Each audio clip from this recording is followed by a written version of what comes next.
Graça e paz da parte de Deus, nosso Pai, e da do Senhor Jesus Cristo. Um privilégio poder celebrar com você a palavra de Deus. Esse Salmo 103, o que dizer?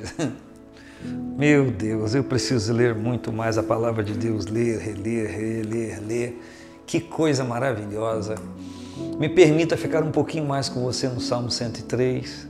É um reconhecimento e um chamamento do meu ser a mim mesmo, para adorar ao Senhor e reconhecer a sua obra na minha vida.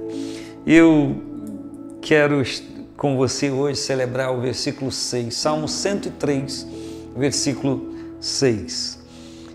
O Senhor faz justiça e juízo a todos os oprimidos. Fez notórios os seus caminhos a Moisés e os seus feitos aos filhos de Israel. É o Senhor que eu reconheço que está sobre a minha vida.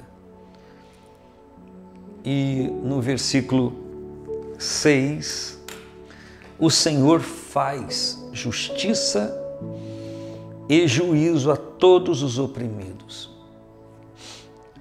O verbo aqui está no presente. Está dizendo que no tempo passado Ele fez, no tempo presente Ele faz e no tempo futuro Ele fará. Por quê? Por que eu posso crer no Senhor dessa forma? Porque o Senhor não muda.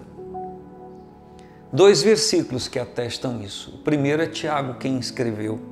Ele disse que toda boa dádiva e todo dom perfeito vem do alto, descendo do Pai das luzes, em quem não há mudança nem sombra de variação.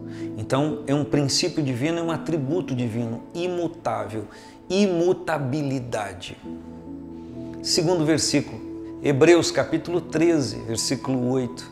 Jesus Cristo é o mesmo, ontem, hoje e eternamente. Não muda. Imutabilidade. É um atributo divino.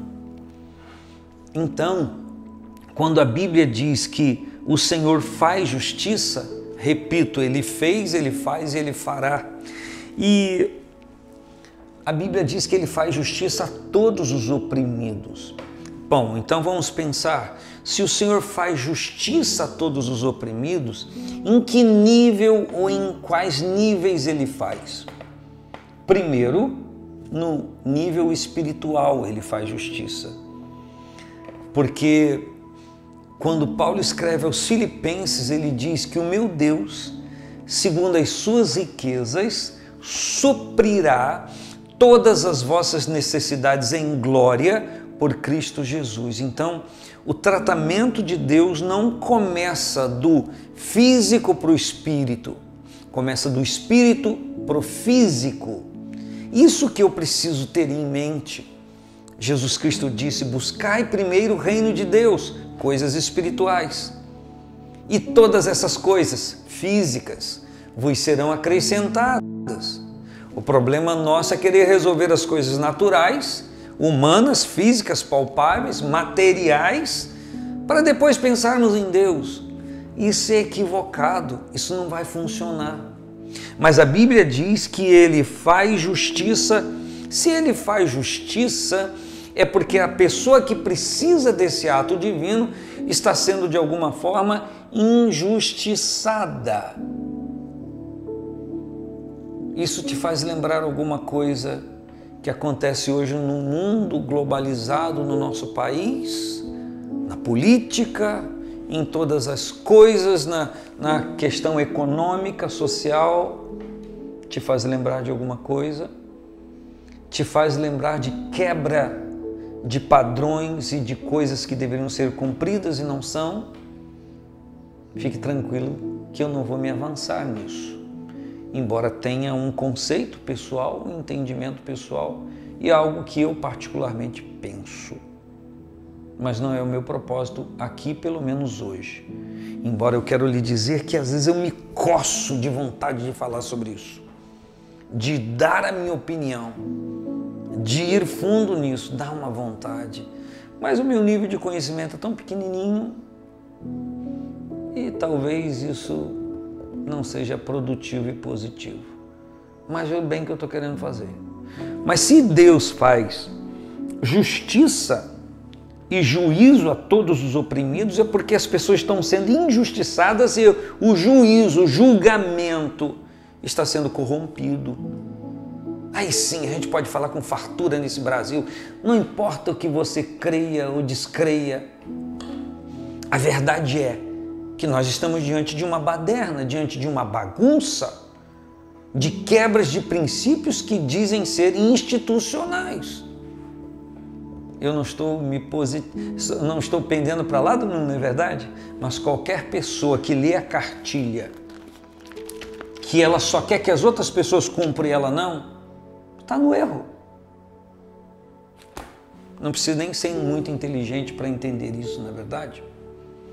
Mas em relação a Deus, Ele faz justiça aos injustiçados e juízo aos que foram sentenciados erroneamente. E é claro que eu começaria a analisar isso aqui pelo aspecto espiritual. E aí Jesus falou algo muito interessante. Ele propôs uma parábola, está escrita em Lucas capítulo 18, sobre uma viúva e um juiz. Vamos qualificar. A Bíblia diz, na parábola de Cristo, que o juiz não temia a Deus, nem respeitava os homens. Era senhor de si, soberbo, orgulhoso, intransigente, como alguém que você vê de vez em quando. E do outro lado uma viúva pobre. Já na terminologia viúva, em se tratando daquela época de Israel, uma pessoa que não tinha ninguém por si, não tinha filhos, não tinha ninguém que pudesse lhe dar segurança.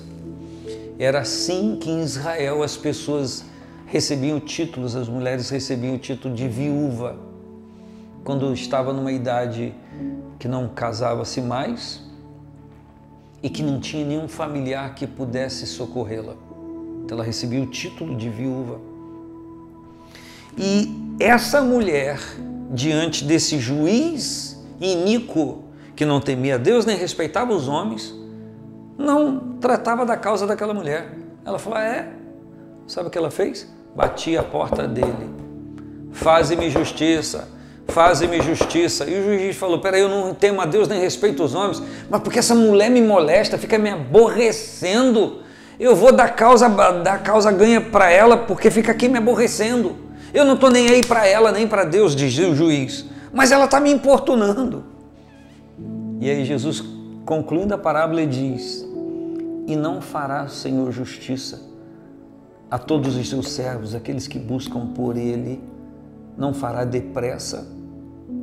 Então, Deus é aquele quem faz justiça e juízo a todos os oprimidos, pessoas que estão sendo marginalizadas de alguma forma no mercado espiritual, colocados como uma mercadoria já fora do conceito. Deus vai lá e restaura a vida da pessoa por Cristo. Na vida humana, a Bíblia diz que quando essa pessoa se relaciona com o Senhor, ela recebe igualmente a ministração da parte de Deus. Ou seja, está vivendo em opressão, Deus liberta. Um grande abraço, paz do Senhor Jesus.